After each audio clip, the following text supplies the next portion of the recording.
शान्ताकारं भुजगशयनं पद्मनाभं सुरेशं विश्वाधारं गगनसदृशं मेघवर्णं शुभांगं लक्ष्मीकान्तं कमलनयनं योगविद्यानगम्यं वन्दे विष्णु भवभयहरं सर्वलोकैकनाथं। बोली लक्ष्मी नारायण भगवान की जय। समस्त दर्शकों को, हमारे ग्रुप में सभी सदस्यों को मेरा नमस्कार, सादर अभिवादन। आइए आज की धर्म की परिचर्चा में हम आगे बढ़ते हैं। तो धर्म की परिचर्चा में धर्म की, शास्त्रों की, ग्रंथों की कई प्रकार की बातें आपको सुनने को मिली, लेकिन वर्तमान समय जो है उसमें बहुत कुछ परिवर्तन हो चुका है। समय चक्र बदलता है।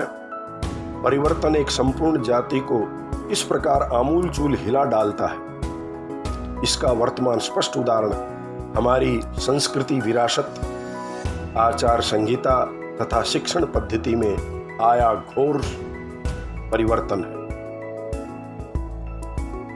अब औरों की तो बात छोड़िए, मैं जब पढ़ता था गुरुकुल में बाल्यावस्था में, उस समय के शिक्षण काल का और आज की शिक्षा में इतना परिवर्तन जो है हमारी पद्धति को, हमारे जीवन यापन की पद्धति को पूरा परिवर्तन कर दिया, परिवर्तन ला दिया।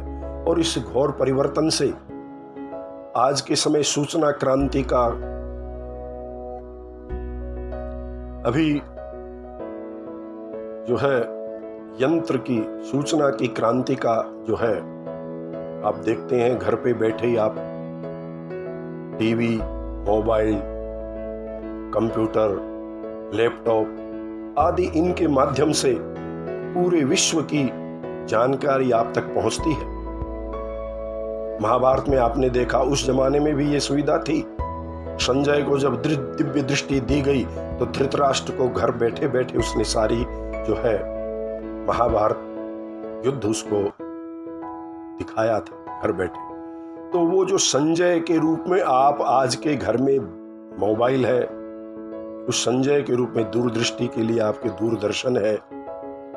ये सब जो है संपूर्ण विश्व दिखाने का वरदान तो दे दिया, इसके माध्यम से आप ये सब कुछ दे तो दिया, परंतु परंपरागत जीवन मूल्य जो है वो इसमें लुप्त होते गए। आज की भौतिक संसाधनों की क्षणभंगुरता के प्रति सजग हमारे मानस की पारलौकिक मोक्षकारी विचारधारा को हर कर हमें तेजी से विनष्ट होने का भी श्राप दे डाला है। ये जो हमारी पारलौकिक, जो हमारी परंपरागत जो चीजें थी वो नष्ट होती जा रही है। हवन करना, सुबह से उठ करके घर में अब हवन धूप आदि, वो हमारी संस्कृति समाप्त हो गई। और हम लोगों ने क्या कर लिया, मोमबत्ती जलाते हैं, फिर उसके बुझाते हैं और बुझा करके केक काटते हैं और भेंट में मिले हुए खिलौने आदि भेंट की सामग्रियां जो है अलमारियों में ठूस ठूस के भर लेते हैं। ये परंपरा हमारी जो है होती जा रही है। शिक्षण संस्थान, आश्रम, समस्त गुरुकुल परंपरा को बहुत पीछे छोड़ चुके हैं। गुरुकुल की जो परंपराएं हम जो पढ़ते थे, उस पढ़ाई में, उस जमाने में आज में कोई ज्यादा वर्ष तो मैं, अब मेरे पढ़ाई का जो समय था उसमें आज में कितना परिवर्तन हुआ है, ये देख करके बड़ा अचंभा होता है, विस्मय होता है।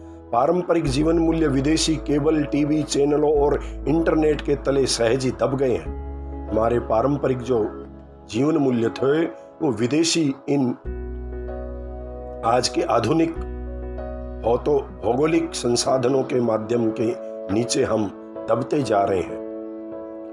कुसंस्कारों का अनुसरण, हमारे में संस्कार तो समाप्त होते जा रहे हैं और बुरे संस्कार, कुसंस्कारों का अनुकरण, समर्थन तथा मोह दृष्टि को इतना भ्रमित कर रहा है कि इसकी हानियां भी लाभ स्वरूप परिलक्षित होती है। इसकी जो होने वाली हानि है आगे जा करके वो हमें आज लाभ दिख रही है, अच्छाई लग रही है उसकी, लेकिन अंततोगत्वा उसका परिणाम दुष्परिणाम ही हमें देखने को मिलेगा। ये जीवन मूल्य हमारे अत्यंत दूर चले जाएं, इसके पहले ही सचेत होया धीरज पुनः प्राप्त करने एवं नई पीढ़ी को उनका प्राप्य सही विरासत रूप देने की व्यवस्था करने का दायित्व हम पर, आप पर, सब पर है। ये इतने दूर चले जाएं कि फिर वापस न आ सके। हम अपनी जो है परंपराओं को छोड़कर इतने दूर हो जाएं कि पुनः उसके अंदर न आ सकें।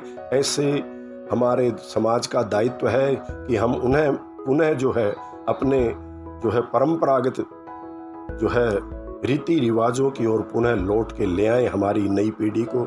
ये हम सभी का कर्तव्य है। इसके लिए हम जो है प्रयास हमें करना चाहिए, निरंतर करना चाहिए। कर्मकांड, आज कर्मकांड का नाम लेते ही लोग व्यंग के रूप में उसे देखते हैं। कर्मकांड को व्यंग में उछालने वाला हल्का पर्याय होकर रह गया है।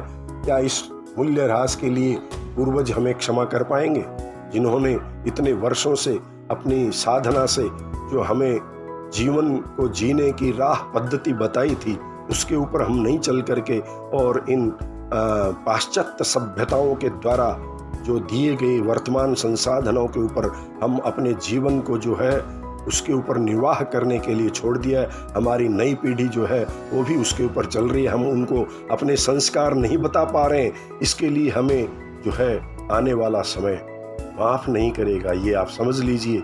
इसके लिए हमें जो है येन केन प्रकारेण धर्म की, संस्कृति के और संस्कारों को जीवित रखने के लिए हमारी जो है पौराणिक परंपराओं को भी ध्यान रखना होगा, उनको भी हमारे बच्चों को सिखाना होगा। इसके लिए हम कल से जो है आपको सुबह उठ करके रात को सोने तक के जो नियम है, कायदे हैं, कैसे हम व्यक्ति को उठना चाहिए, क्या करना चाहिए, छोटी छोटी बातें हम सब उठते हैं, सोते हैं, जागते हैं, खाते, सब कुछ कर रहे हैं। अब उनको केवल थोड़ा सा परिवर्तन में कर दें, थोड़ा सा उसमें जो है सजग होकर के अपने बच्चों को संस्कार की ओर ले जाएं, तो हम निहाल हो जाएंगे। हमारी जो है जिम्मेदारी जीवन की वो पूरी हो जाएगी। हम देखते हैं अन्य संप्रदाय के लोग जो है, छोटे छोटे बच्चे,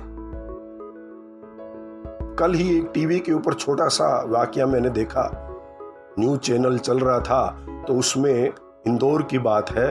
इंदौर में एक हॉस्पिटल से कुछ जो कोरोना के बीमार लोग थे वो ठीक होकर के निकल रहे थे। सारे डॉक्टर और स्टाफ के लोग जो है उनकी तालियां बजा के स्वागत कर रहे थे। जब वो निकल रहे थे उसमें तो महिला थी बुर्का पहने हुए, उसके भेष से मालूम हो रहा था कि महिला, मुस्लिम महिला।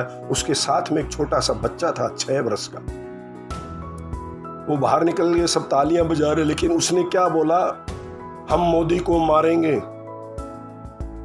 ये छोटे से बच्चे का ये बात सुन करके हमको आज भी गुस्सा आ रहा है कि देखिए ये छोटे छोटे बच्चों के हृदय में ऐसा विष कैसे डाल दिया गया। और हमारे बच्चे कुछ समझते ही नहीं, हम अपने संस्कारों को भूलते जा रहे हैं। इसलिए मेरा आपसे अनुरोध है, आने वाली जो पीढ़ी है, छोटे बच्चे हैं, उनको अनुसरण करवाइए, उनको जो है अपने संस्कारों का, अपने जीवन के प्रति उनको छोटे बाल्यावस्था से सिखाइए, वरना सब कुछ नष्ट हो जाएगा। उसके बाद आप पछताएंगे, हाथ मलते रह जाएंगे और कुछ नहीं होगा। जय श्री राम।